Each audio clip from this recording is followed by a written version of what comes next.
Hi ಎಲ್ರಿಗೂ ನಮಸ್ಕಾರಗಳು. ನಾನು ಗೀತಾ ಭಟ್. ಎಲ್ಲ ಹೆಂಗಿದ್ದಿ? ಆರಾಮಿದ್ರ? ನಾನು ಆರಾಮಿದ್ದೆ.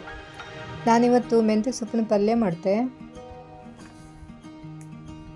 ಮೆಂತ್ಯ ಸೊಪ್ಪನ್ನು ಚೆನ್ನಾಗಿ ತೊಳೆದು ಸಣ್ಣಕ್ಕೆ ಹಿಂಗೆ ಕೊಚ್ಕೊಳ್ಳವು. ನನ್ನ ಚಾನಲ್ನ ಸಬ್ಸ್ಕ್ರೈಬ್ ಮಾಡ್ಕೊಳ್ಳಿ. ಮೊದಲಿಗೆ ಒಂದು ಮಸಾಲೆ ರೆಡಿ ಮಾಡ್ಕೊಂಬ.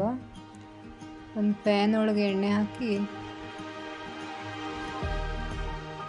ಎಣ್ಣೆ ಬಿಸಿ ಆದಮೇಲೆ ಕಡಲೆಬೇಳೆ ಹಾಕಿ,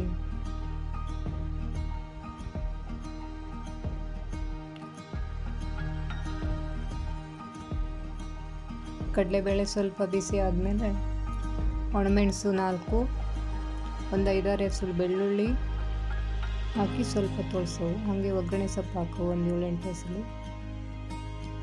ಸ್ವಲ್ಪ ಕೆಂಪಾದಮೇಲೆ ಜೀರಿಗೆ, ಒಂಚೂರು ಇಂಗು, ಒಂಚೂರು ಹುಣಸೆಹಣ್ಣು ಹಾಕಿ ಹುರಿದಿದ್ದೆಲ್ಲ ಜಾರಿಗೆ ಹಾಕ್ಕೊಂಡು ಒಂದು ಸ್ವಲ್ಪ ಕಾಯಿ ತುರಿ ಹಾಕ್ಕೊಂಡು ಬೀಸವು. ಒಂಚೂರು ನೀರು ಹಾಕಿ ನೈಸ್ ಮಾಡಿ ಬೀಸ್ಕೊಳ್ಳವು. ಈಗ ಪಲ್ಯ ಬೇಯಿಸ್ಕೊಂಬ. ಒಂದು ಪ್ಯಾನಿಗೆ ಎಣ್ಣೆ ಹಾಕಿ, ಎಣ್ಣೆ ಬಿಸಿ ಆದ್ಮೇಲೆ ಸಾಸಿವೆ ಕಾಳು ಹಾಕಿ, ಸಾಸಿವೆ ಚಟಪಟ ಅಂದ ಕೂಡಲೇ ಈರುಳ್ಳಿ ಹಾಕವು. ಈರುಳ್ಳಿ ಸ್ವಲ್ಪ ಫ್ರೈ ಮಾಡ್ಕೊಳ್ಳವು. ಸ್ವಲ್ಪ ಕೆಂಪಾದ ಕೂಡ ಅರಿಶಿನ,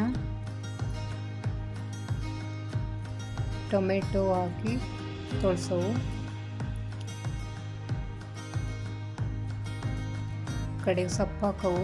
ನಾವು ಮೊದಲೇ ಹೆಚ್ಚಿಟ್ಕೊಂಡು ಸೊಪ್ಪು ಹಾಕಿ ಚೂರು ನೀರು ಹಾಕಿ ಮುಚ್ಚಿ ಬೇಯಿಸವು.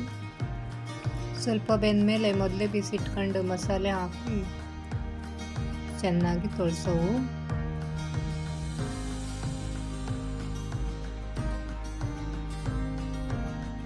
ರುಚಿಗೆ ಒಂಚೂರು ಉಪ್ಪು, ಹಾಗೆ ಟೇಸ್ಟಿಗೆ ಬೆಲ್ಲನೂ ಹಾಕವು. ಬೆಲ್ಲ ಹಾಕಿದ್ರೆ ಚಲೋ ಆಗ್ತಿಲ್ಲ.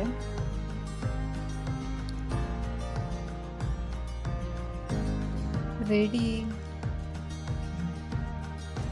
ಮತ್ತೊಂದು ನಿಮಿಷ ಬೇಯಿಸ್ಕೊಳ್ಳವು. ಬೆಂದ ಕೂಡಲೇ ಮೆಂತ್ಯಕಾಳು ಪಲ್ಯ ರೆಡಿ.